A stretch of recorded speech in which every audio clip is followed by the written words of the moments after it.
now Catherine Mader. Thought I had a reprieve there of another speaker. First, let me apologize for being a few minutes late. My son has just returned from Iraq after 5 years in a Purple Heart.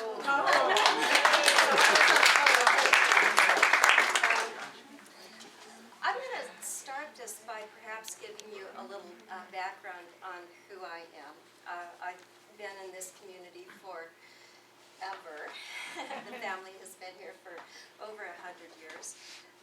I'm a forest products engineer by training, so I work in the wood products industry domestically and internationally, day in and day out.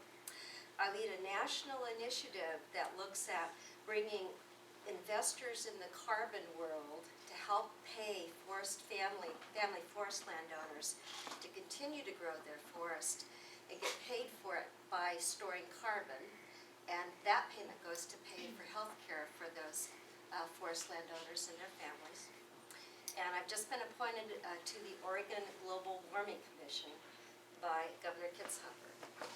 So I actually come from a background of understanding the environmental issues really deeply, understanding the forest products issues really deeply. And maybe when Sue says, maybe we haven't quite caught up with where the world is going, I have to say, yes, that's probably true. This is a train that's on its track relative to ban on single plastic bag ban issues across the United States. What's different here in Corvallis, it falls into two folds. Number one, it was the way that the Corvallis City Council opted to do this.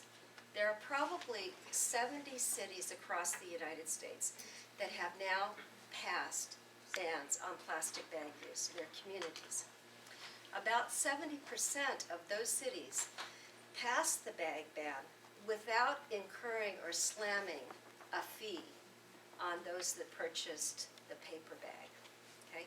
They were smart enough to see that if you're bringing new change into a community under the banner of sustainability, and I work in this arena day in and day out, you don't come in on one end and then slam it down somebody's throat on the other end. They were smart enough to understand that these are incremental changes, and you have to incentivize a community to step to the plate to do this. Of all the cities in the nation, this community is innovative. They've always done things on a sustainable fashion. They've always stepped to the plate in a creative fashion. This was just poor policy making. So if I had my druthers, I think the ban on plastic bag ban, this is something that's happening. And we have to figure out an innovative way to deal with that, whether it's through design or material substitution, whatever it is. But to impose a fee for being able to use a paper bag just doesn't cut it. That portion of the measure in law should be repealed immediately. So now let's talk about whether it's wise and what do you get if you bring your own bag. Okay, so here's the other part that I think about.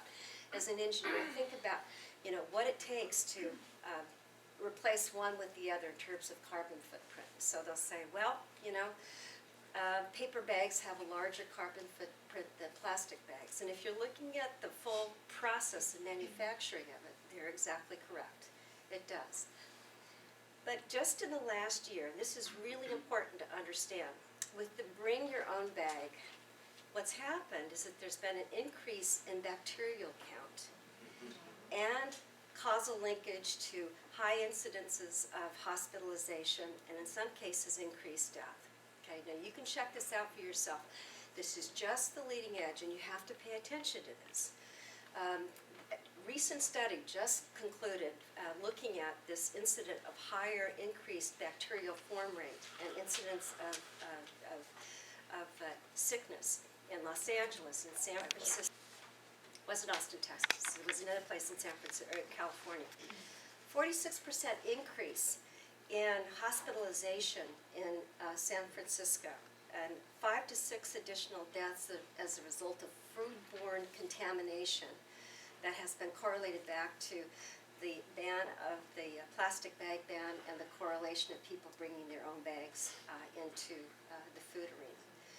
So what's the recommendation to counterbalance this bacterial risk? Just to give you an idea of how significant this is. The study looked at and did an actual bacterial count on the carry-in bags that people brought, the canvas bags.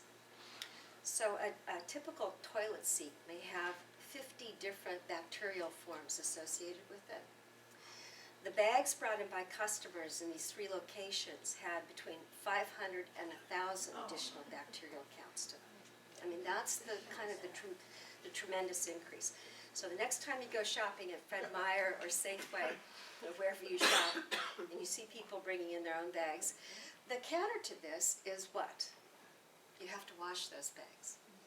And according to the experts, you don't wash them just once, you have to wash them maybe once or twice a week, and you have to bleach them to get all of the bacterial count out of them. So what does that do to the environmental footprint? Well, it just completely tips the scale. So all of this to say that there's really no easy answer to this. As a person who's been involved in sustainability on a global scale, there really needs to be something. I mean, I understand why the plastic bag ban was initiated and why it was approved. I probably would have approved it myself here in Corvallis. I would have not ever passed a punitive charge to use brown paper bags. I would have, in fact, incentivized the community to say, for those of you who bring your own, we'll give you a 5% discount, for products that you purchase. By the way, of those 70 communities that have passed the plastic bag ban across the United States, again, over 60% did so without either a punitive charge or an incentive to bring people on board. So all of this just to say I was really disappointed that with all the intellect we have in this community, we chose to do something very uncreative and all under the banner of sustainability, which I disagree with. Couple of questions.